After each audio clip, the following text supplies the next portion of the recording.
సందీప్ కిషన్ హీరోగా, రీతు వర్మ హీరోయిన్ గా సందీప్ కిషన్ 30వ చిత్రంగా తెరకెక్కింది మజాకా. ఈ సినిమాలో రావ్ రమేష్, మన్మధుడు ఫేమ్ అంశు కీలక పాత్రలో నటించారు.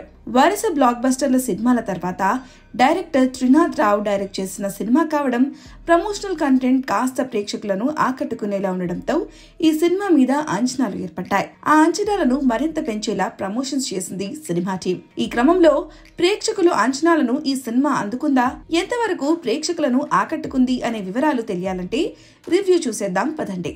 మజాకా కథ. వెంకటరమణ రావ్ రమేష్ క్యారెక్టర్ ఒక ట్రావెల్ కంపెనీలో పనిచేసే ప్రైవేట్ ఉద్యోగి. భార్య ప్రసవం జరిగినప్పుడే చనిపోవడంతో తన ఏకైక కుమారుడు కృష్ణ సందీప్ కిషన్ తో కలిసి బతుకుతూ ఉంటాడు.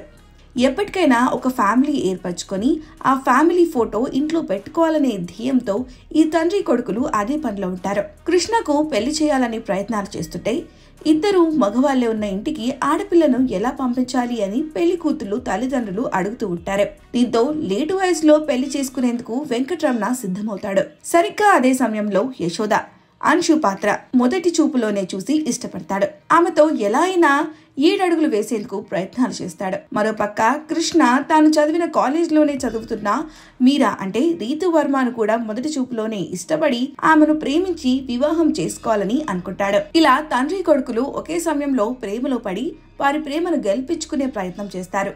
అయితే వారి ప్రేమలు సఫలమయ్యాయా? వారి ప్రేమ కథలను ముందుకు తీసుకెళ్లే క్రమంలో ఎదురైన సవాళ్లేంటి? చివరికి వీరి ప్రేమ సక్సెస్ అయిందా లేదా లాంటి విషయాలు తెలియాలంటే సినిమాని బిగ్ స్క్రీన్ మీద చూడాల్సిందే. ఇక విశ్లేషణ విషయానికి వస్తే ఈ సినిమా కథ ఏమిటనే విషయం టీం ముందుగానే చెప్పేసింది. ట్రైలర్ లాంచ్ ఈవెంట్ లోనే ఒక ఇంటి ఫ్యామిలీ ఫోటో కోసం తండ్రి కొడుకులు పడే ఆరాటమే ఈ సినిమా కథని చెప్పేశారు. ఇక సినిమా మొదలైనప్పటి నుంచి తండ్రి కొడుకుల క్యారెక్టర్లను ప్రేక్షకుల్లో ఎస్టాబ్లిష్ చేసే ప్రయత్నం చేశారు. పురిట్లో ఉండగానే భార్య చనిపోతే ఆ కొడుకుని అల్లారు ముద్దుగా పెంచుకున్న తండ్రి ఒక కుటుంబాన్ని ఏర్పరచుకోవడం కోసం పడే ఇబ్బందులను ఎమోషనల్ గా కాకుండా ఎంటర్టైనర్ గా ప్రేక్షకుల ముందుకు తీసుకొచ్చే ప్రయత్నం చేశారు. అయితే ఆ విషయంలో కాస్త ఇంకా జాగ్రత్తలు తీసుకుని ఉంటే బాగుండేది. ఎందుకంటే తెర మీద పాత్రలు కుటుంబం కోసం పరితపిస్తుంటే ఆ ఫీలింగ్ ప్రేక్షకులకు అర్థం కాని పరిస్థితి ఏర్పడింది. ఏదో కుర్రవాడిలా తండ్రి కొడుకుతో పాటు తాను కూడా ఓ అమ్మాయి వెంట పడుతూ ఉండడం రియాలిటీకి కాస్త దూరంగానే ఉంటుంది. నిజానికి సెకండ్ హాఫ్ లో ఆ విషయానికి అన్ని రకాల క్లారిటీలు ఇచ్చారు, కానీ ముందు నుంచి పూర్తి స్థాయి సినిమాటిక్ లిబర్టీ తీసుకోకుండా ఉంటే ఇంకా బాగుండేది అనిపిస్తుంది. సినిమా ఫస్ట్ హాఫ్ మొత్తం నవ్విస్తూనే సాగింది. అయితే కొన్ని చోట్ల ఆర్గానిక్ గానే నవ్వు పుట్టినా మరికొన్ని చోట్ల ఎందుకో కామెడీ సరిగ్గా పండలేదు. సెకండ్ హాఫ్ వరకు ప్రేక్షకులను నవ్విస్తూ తీసుకెళ్లిన దర్శకుడు సెకండ్ హాఫ్ మొదలైన తర్వాత ఆ నవ్వులకు బ్రేక్ లేసి ఎమోషనల్ యాంగిల్లో సినిమాని నడిపించే ప్రయత్నం చేశాడు. సినిమాలో కొంతవరకు ఊహకు అందకుండా ఉన్నా తర్వాత ఏం జరుగుతుందో సగటు ప్రేక్షకుడు కూడా అర్థం చేసుకోగలడం సినిమాకి కాస్త ఇబ్బందికర అంశమే. నిజానికి ఈ కథ కొత్తది కాదు. ఎప్పుడో మా నాన్నకు పెళ్లి లాంటి సినిమాలను తెలుగు ప్రేక్షకులు చూసేవారు, కానీ ఇప్పుడు ట్రెండ్కి తగ్గట్లుగా దాన్ని మార్చి ప్రేక్షకుల ముందుకు తీసుకొచ్చిన దర్శకుడు ఎంటర్టైనింగ్ గా వారిని నవ్వించడంలో కొంత తడబడినా కొంతవరకు సక్సెస్ అయ్యాడు. ఫస్ట్ హాఫ్ మొత్తం నవ్విస్తూ, సెకండ్ హాఫ్ ఎమోషన్స్ తో ఏడిపిస్తూ ఆలోచింపచేస్తూ సినిమా సాగుతుంది. ఇక నటీనటుల విషయానికి వస్తే ఈ సినిమాలో వెంకటరమణ అనే పాత్రలో రావ్ రమేష్ పరకాయ ప్రవేశం చేశాడు. నిజంగానే రావ్ రమేష్ ఇలాంటి ఒక పాత్ర చేయగలుగుతాడా అని ఊహించడమే ఇక్కడ మేకర్స్ మొదటి విజయం అని చెప్పవచ్చు.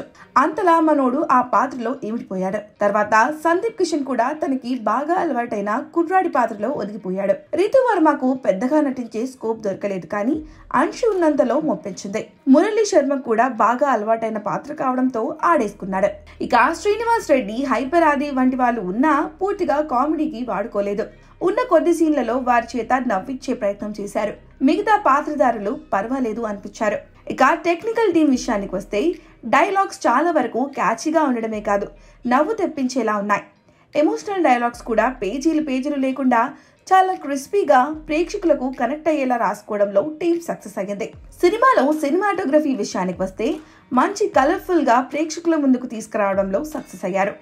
పాటలు 1-2 ప్రేక్షకులకు కనెక్ట్ అయినా కానీ బ్యాక్గ్రౌండ్ స్కోర్ మాత్రం ఎందుకో సినిమా స్థాయికి తగ్గట్లుగా అనిపించలేదు. ఎడిటింగ్ టేబుల్ మీద గట్టిగానే వర్క్ చేసినట్లు కనిపిస్తుంది. నిర్మాణ విలువలు పాకున్నాయి. ఇక చివరిగా మజాకా లిమిటెడ్ ఫన్ విత్ ఎమోషన్స్.